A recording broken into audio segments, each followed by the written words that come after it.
Bonjour Giulio Papi, vous êtes un des horlogers ou concepteurs les plus prolifiques. Bon. Est-ce que vous pourriez nous parler de la montre que vous portez aujourd'hui? Cette montre ici, en fait, c'est la fille d'une montre que l'on a conçue il y a 5 ans en arrière. C'est la cabinet numéro 5, enfin plutôt connu comme tradition d'excellence numéro 5 chez Audemars Piguet. On a fait 21 exemplaires de cette tradition numéro 5. Et ensuite, nous avons enlevé le cantier perpétuel de cette tradition numéro 5 pour réaliser cette montre. Mais on a conservé les caractéristiques premières qui consistent à présenter pour la première fois un échappement sans huile, qui fonctionne réellement sans huile, et en utilisant des matériaux conventionnels dans l'horlogerie, c'est-à-dire de l'acier et du rubis synthétique pour les palettes. Il fonctionne vraiment sans huile, et l'avantage de cela est que la montre conserve ses performances du début à la fin entre les deux services.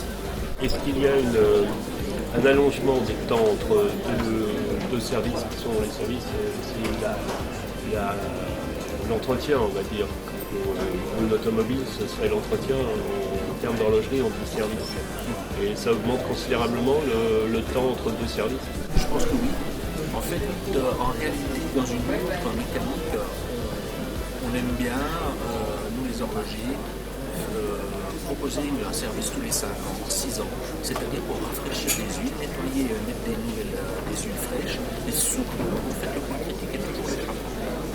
Parce que c'est là que les huiles sèchent et qui s'évaporent ou qui partent, qui giclent à cause de la vitesse de l'arme de l'échappement.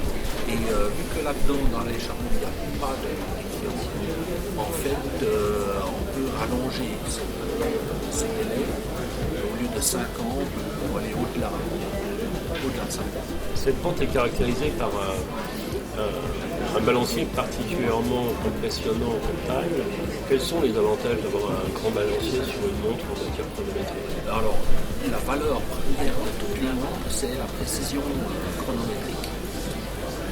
Et il y a deux écoles de pensée.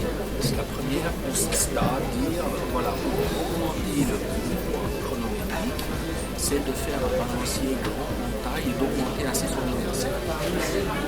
Et l'autre école consiste à dire, on met un balancier un peu plus petit, mais au moins sur celle-ci, on a fait l'exercice de se dire, on va essayer de faire un grand balancier d'une grande taille, on augmente son inertie.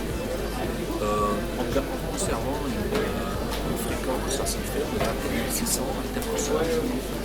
On l'a équipé bien sûr avec l'échappement et avec deux spiraux coaxiaux en opposition. Ceci est pour penser au mieux les différences de marge comme la montre en position de pièce. Alors ça c'est bien sûr le principe technique.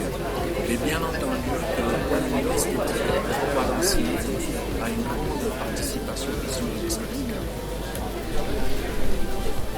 La société chronopapique Codirigé, c'est une filiale d'Audemars Piguet. Mais vous avez d'autres clients? Alors, nous avons d'autres clients et nous travaillons comme ça, grosso modo 50% pour Audemars Piguet et 50% pour d'autres clients externes. C'est une richesse pour nous, pour notre équipe, parce que chaque fois que l'on travaille pour une autre marque, chaque marque a sa propre vision et philosophie de produit, et à chaque fois nous avons des défis complètement différents. Et ceci fait qu'on aime toujours notre travail, bien sûr, on le fait avec l'intégration, mais c'est ce qui nous enrichit, je dirais, dans notre expérience. Et est-ce que vous pouvez nous donner une ordre d'idée de la production en termes de nombre de mouvements produits par mois chez Monopapique? Oui, on est aux alentours de entre 800 et 900. Merci.